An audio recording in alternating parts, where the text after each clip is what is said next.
जय जोहार। हमर छत्तीसगढ़ देख रहे हैं आप। मैं हूं आशीष त्रिपाठी आपके साथ। आज कांकेर में हुंकार भरने भारतीय जनता पार्टी के स्टार प्रचारक और रणनीति के चाणक्य कहे जाने वाले अमित शाह आ रहे हैं। कांकेर में अमित शाह चुनाव प्रचार के लिए पहुंच रहे हैं। कांकेर में अमित शाह चुनावी सभा को संबोधित करेंगे और अब से कुछ ही देर में उनके पहुंचने की जानकारी मिल रही है और इस पर डिटेल्स भी आगे आप तक पहुंचाएंगे। फिलहाल आपको बता दें कि कांकेर में अमित शाह की चुनावी जनसभा की तैयारी लगभग मुकम्मल हो चुकी है और भारतीय जनता पार्टी के प्रत्याशी के समर्थन में, भोजराज नाग के समर्थन में प्रचार करेंगे। कांकेर की यह सीट जहां लगभग 26 लाख की आबादी है और इसमें आदिवासी 42% हैं, जबकि कांकेर लोकसभा में आने वाली 8 विधानसभाओं पर क्या प्रभाव पड़ेगा। 14,47,000 के लगभग मतदाता हैं, जिसमें पुरुष और महिलाओं के मतदान की संख्या भी आपको हम बता रहे हैं, कितने मतदाता महिलाएं कितने पुरुष। और आपको यह भी बता दें कि आज कांकेर पहुंचकर अमित शाह भोजराज नाग के समर्थन में लोगों से वोट की अपील करेंगे। और बात करेंगे हमारे सहयोगी युगल तिवारी, इस वक्त हमारे साथ मौजूद हैं। युगल, कहां तक पहुंची है तैयारी आज भारतीय जनता पार्टी की रणनीति बनाने वाले चाणक्य कहे जाने वाले अमित शाह आ रहे हैं? जी बिल्कुल, देखिए इस वक्त हम कांकेर सभा स्थल पर पहुंचे हैं और अभी जो पार्टी के कार्यकर्ता हैं, पदाधिकारी हैं, वो बिल्कुल पहुंचना शुरू हो गया है और लगभग 11 बजे जो केंद्रीय गृह मंत्री है अमित शाह आएंगे और महती सभा को संबोधित करेंगे। भोजराम नाग के पक्ष में यहाँ पर जो अपील करेंगे जनता को, मतदाताओं को, और वो वोट भी मांगेंगे। और महती सभा में बहुत सारे जो लोग हैं, लगभग जो 8 विधानसभा के जो कार्यकर्ता हैं, पदाधिकारी हो यहाँ पर रहेंगे। अगर हम कांकेर लोकसभा की बात करें तो ये 8 विधानसभा में 1 लोकसभा है और जिसमें 5 में बीजेपी का कब्जा है और 3 पर कांग्रेस का कब्जा है। 17 लाख के करीब जो मतदाता है और तो ये कहा जा सकता है कि सभी मतदाताओं को साधने और कांग्रेस बस्तर को खास तौर पर टारगेट है बीजेपी के कि यहाँ के जो दोनों सीट है उस पर जो बीजेपी की जो जीत है वो सुनिश्चित हो सके। इससे पहले बस्तर की सीट पर कांग्रेस का कब्जा था और कांकेर में हालांकि बीजेपी के जो सांसद थे वो थे, लेकिन हार और जीत का अंतर है उतना अधिक नहीं था। 5,000 करीब के वोट से कांग्रेस के प्रत्याशी की हार हुई थी, तो इसलिए इस सीट को काफी ध्यान दिया जा रहा है और कहीं किसी तरह की चूक ना हो। और इसे लेकर के कल बीजेपी कार्यालय में एक जो रणनीति बनी है और साथ ही साथ जो 3 सीटों पर अभी फिलहाल दूसरे फेज में चुनाव होना है उसको लेकर के रणनीति बनी है और आने वाले समय में जो 7 सीटों पर जो चुनाव होगा थर्ड फेज में, उसे भी लेकर के विचार किया गया, मंथन किया गया। जो टास्क दिए गए थे उन टास्क के बारे में पूछा भी गया कि किस तरह की कोई दिक्कतें तो नहीं, कोई अड़चन तो नहीं है। तो कुल मिलाकर ये कहा जा सकता है कि बीजेपी किसी सीट पर ढीला हवाला नहीं करना चाहती है। स्वाभाविक रूप से और निश्चित ये कांकेर एक सुरक्षित सीट मानी जाती है भारतीय जनता पार्टी की। युगल, कौन कौन से चेहरे बीजेपी के आज मंच पर नजर आने वाले हैं और यहां अमित शाह को सुनने के लिए लगभग कितने लोग पहुंचेंगे, क्या व्यवस्थाएं की गई हैं? जी एक बार सवाल और दोहराएंगे। मैं सवाल दोहरा देता हूं, कितने लगभग लोग यहां पहुंचेंगे और कौन से बीजेपी के वो बड़े चेहरे हैं जो आज मंच पर नजर आने वाले हैं?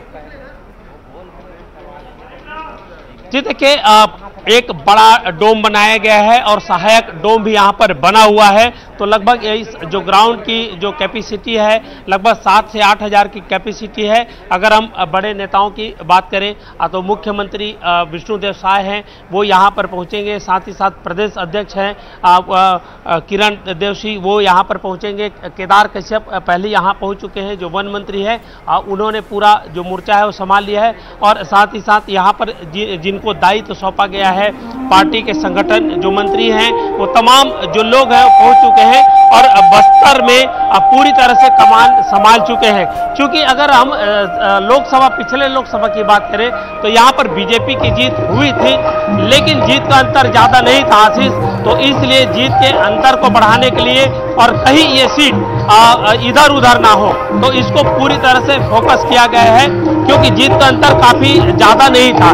तो इसलिए पार्टी में या कार्यकर्ताओं में एक भय रहता है कि थोड़ी भी चूक हुई तो सीट खिसक सकती है। तो उस लिहाज से यहाँ पर व्यापक तैयारी की गई है। बूथ स्तर तक बीजेपी के कार्यकर्ता पहुंच रहे हैं, सघन प्रचार है वो किया जा रहा है।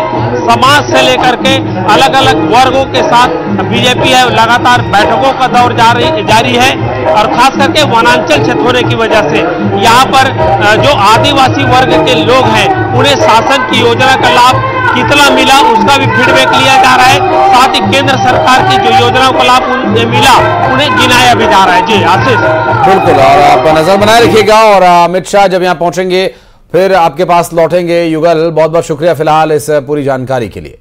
और आपको बता दें कि अब से कुछ ही देर में कांकेर पहुंचेंगे अमित शाह और अमित शाह की विशाल जनसभा है। सभा स्थल पर वन मंत्री केदार कश्यप ने कहा कि बीजेपी का शासन आने के बाद आदिवासियों, किसानों और महिलाओं को भी काफी लाभ मिला है। प्रियंका गांधी के दौरे को लेकर केदार कश्यप ने कहा कि उनके दौरे से कोई फर्क नहीं पड़ेगा। लोगों ने कांग्रेस को समझ लिया है। कांग्रेस जो बोलती है वो करती नहीं। कांग्रेस झूठ बोलकर सरकार बनाती है, जनता को धोखा देती है। वन मंत्री ने दावा किया कि छत्तीसगढ़ में सभी 11 सीटें बीजेपी जीतेगी।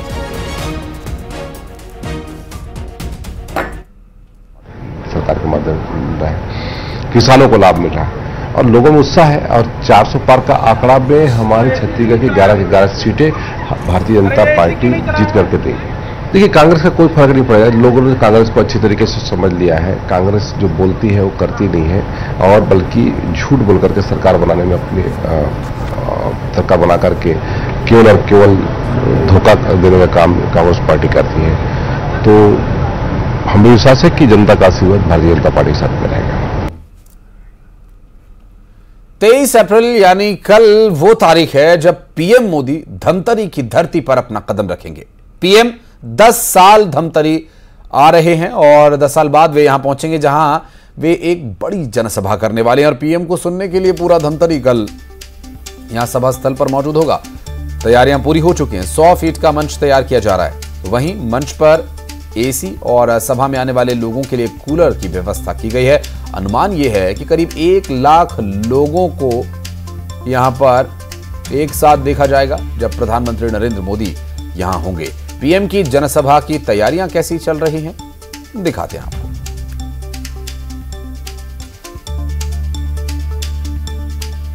मोदी की धमतरी में बड़ी सभा होनी है और ये जो सभा स्थल पर तैयारियां का जायजा लेने हम आज आए हैं। आपको दिखाना चाहेंगे कि NH-30 के किनारे धमतरी कांकेर रोड पर ये करीब 8 एकड़ का प्लॉट है और इसमें करीब 1,60,000 वर्ग फुट की जगह पर 3 डोम बनाए गए हैं। ये 3 बड़े डोम है। ये सामने मंच है, करीब 100 फीट 100 बाई 100 का ये मंच करीब यहाँ पर बन रहा है। बड़ा मंच है और क्योंकि भीषण गर्मी है, गर्मी काफी ज्यादा है, रोज पारा जो है 42-44 डिग्रियां छू रहा है, तो उसके लिए मंच पर इस तरह के कूलिंग के लिए एसी की व्यवस्था, हैवी एसी जो इक्विपमेंट है यहाँ पर लगाए जाएंगे।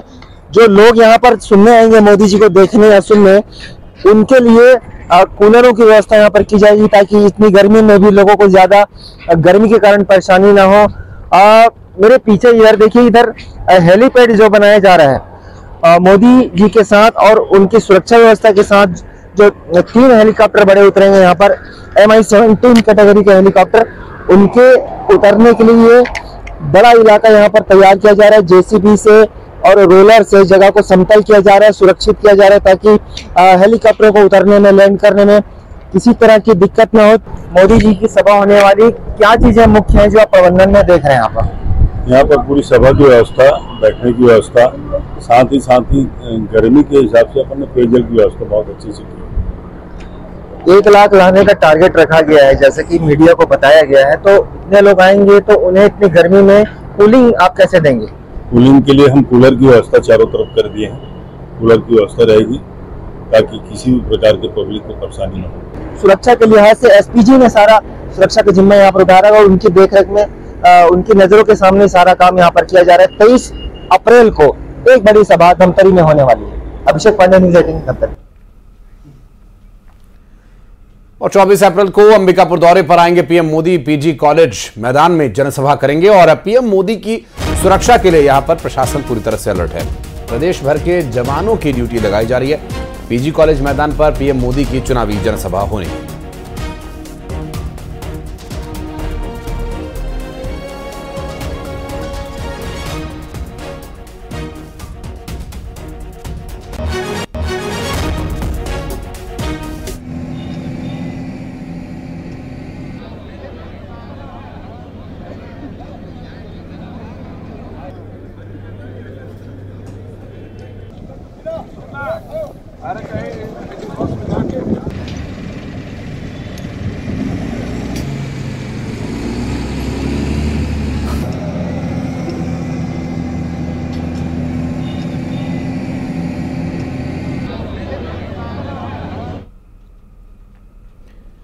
और खबर बीजापुर से, जहां आईईडी विस्फोट में एक शख्स की मौत हो गई। दरअसल नक्सलियों के लगाए हुए आईईडी में धमाका हुआ।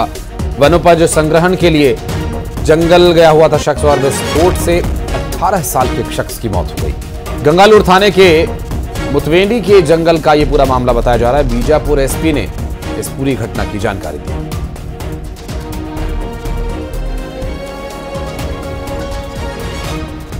और मनीष हमारे सहयोगी जुड़ गए हमारे साथ। मनीष, क्या डिटेल्स मिल पा रही हैं? श्रीनिवास हमारे सहयोगी जुड़ गए हमारे साथ, तो बात करेंगे। श्रीनिवास, क्या डिटेल्स मिल पा रही हैं इस आईईडी विस्फोट को लेकर? ये बता दूं, ये मामला गंगालूर थाना क्षेत्र का है, जहां एक जो युवक है वो 18 साल का बताया जा रहा है, गड़िया नाम है, वो वनोपज संग्रहण करने के लिए जंगल गया था, मुर्तंडी के जंगल में। तभी जो माओवादी द्वारा लगाए गए आईडी की जद में आ गया, जिससे विस्फोट हुआ और वो ग्रामीण जो मजदूर है उसकी मौत हो गई। घटना के बाद जो इलाके में बीजापुर एसपी ने सर्चिंग तेज करवा दी और इस घटना की पुष्टि की है। जी, बहुत शुक्रिया आपका इस जानकारी के लिए।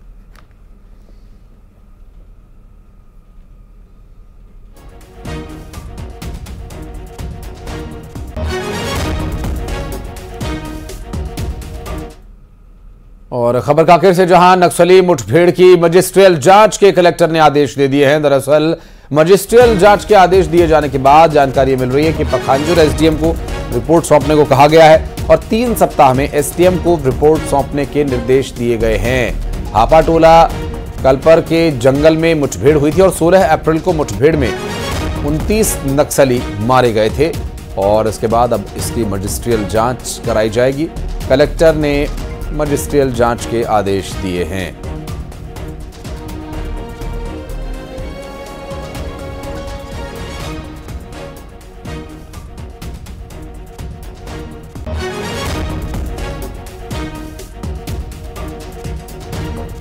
बात करेंगे हमारे सहयोगी, हमारे साथ मौजूद हैं खिमनारायण।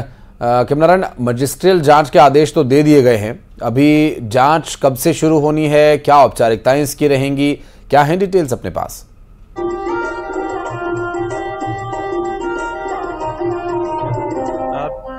देखिए, कांकेर में जो 16 अप्रैल को पुलिस नक्सली मुठभेड़ हुई थी, बड़ा मुठभेड़ था, जिसके लिए कांकेर कलेक्टर ने जांच के निर्देश दिए हैं और 11 बिंदुओं पर जो है जांच करने के लिए जो पखांजूर एसडीएम है उनको सौंपा गया है और जो कलपर और हापाटोला के जो जंगल 3 सप्ताह में ये रिपोर्ट जमा करनी होगी। खिमनारायण, बहुत शुक्रिया आपका इस पूरी जानकारी के लिए।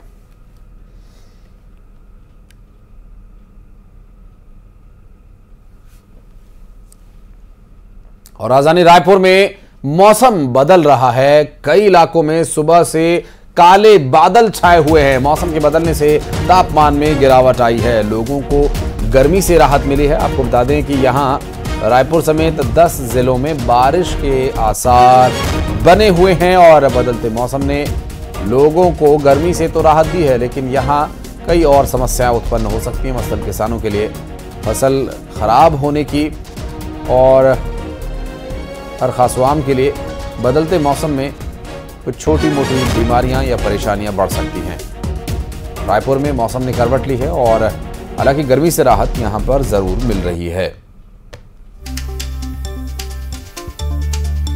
दुर्ग, भिलाई, राजनांदगांव में बारिश की संभावना जताई जा रही है। इसके अलावा भाटापारा, बड़ौदा बाजार में भी मौसम बदला हुआ दिखाई देगा और बारिश की आशंका है। बिलासपुर और कोरबा में भी कमोबेश ऐसा ही मौसम रहने वाला है। वहीं बिलासपुर में मौसम का मिजाज बदला हुआ नजर आ रहा है। आसमान में घने बादल छाए हुए हैं, हवा के साथ बूंदाबांदी शुरू हुई और मौसम विभाग ने बारिश का अनुमान जताया। कई अन्य जिलों में भी गरज चमक के साथ बारिश हो सकती है।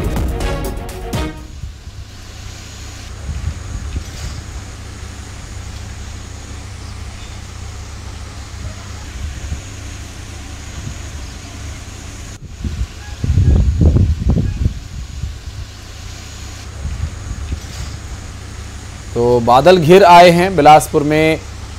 आप देख सकते हैं तस्वीरें, जिस तरह से बादल घिरे हैं, काफ़ी बारिश होने की आशंका है। मौसम विभाग ने इसके लिए पूर्वानुमान भी जारी किया था। और मनीष हमारे सहयोगी कवर्धा से, श्रवण महंत हमारे सहयोगी अंबिकापुर से हमारे साथ जुड़े हुए हैं। मनीष, आपके पास पहले आते हैं। अभी क्या स्थिति है? मौसम विभाग की तरफ से जो पूर्वानुमान जताया जा रहा है उसका कितना प्रभाव दिखाई दे रहा है? हाँ बिल्कुल, जिस तरह से मौसम विभाग का पूर्वानुमान है उसमें वो काफी हद तक सही नजर आ रहा है। आशीष, जिस तरह से सुबह से ही आसमान में बादल छाए हुए हैं, काले बादल हैं और बारिश के आसार है। बूंदाबांदी भी सुबह कुछ समय के लिए हुई थी, अभी भी जो है हल्की बूंदाबांदी शुरू हो रही है। तो ये कह सकते हैं कि बारिश के पूरे आसार हैं, झमाझम बारिश हो सकती है। और इसमें जो बदले मौसम का असर लोगों पे ये है कि गर्मी, जो भीषण गर्मी पड़ी थी, 41 से 42 डिग्री तक जो है तापमान पहुंच गया था, उसमें राहत लोगों को मिल रही है। तापमान में गिरावट आई है और जो गर्म हवाएं चल रही थी वो ठंडी हवाओं में बदल गई है। तो कहीं ना कहीं बारिश से बदले मौसम का असर लोगों के जो है गर्मी से राहत देने का काम जरूर कर रही है। जी, अंबिकापुर में श्रवण क्या स्थिति है फिलहाल? देखिए, मौसम विभाग की जिस तरह से आशंका जताया था कि बारिश होने की संभावना है, ऐसे में सुबह से ही जो है अंबिकापुर जो शहर है और पूरे जिले में जो मौसम जो है परिवर्तन हो गया है। काले घने बादल छाए हैं, अभी भी बूंदाबांदी जारी है और जिस तरह से तापमान जो है 40 डिग्री तक पहुंच गया था, ऐसे में जो लोग थे वो गर्मी से काफी परेशान थे। अब जाकर के जिस तरह से मौसम ने करवट ली है तो जो है गर्मी से लोगों को राहत जरूर मिली है। जी, बहुत शुक्रिया आपका। और यहाँ रुक एक छोटे से ब्रेक के लिए जल्द लौटते हैं।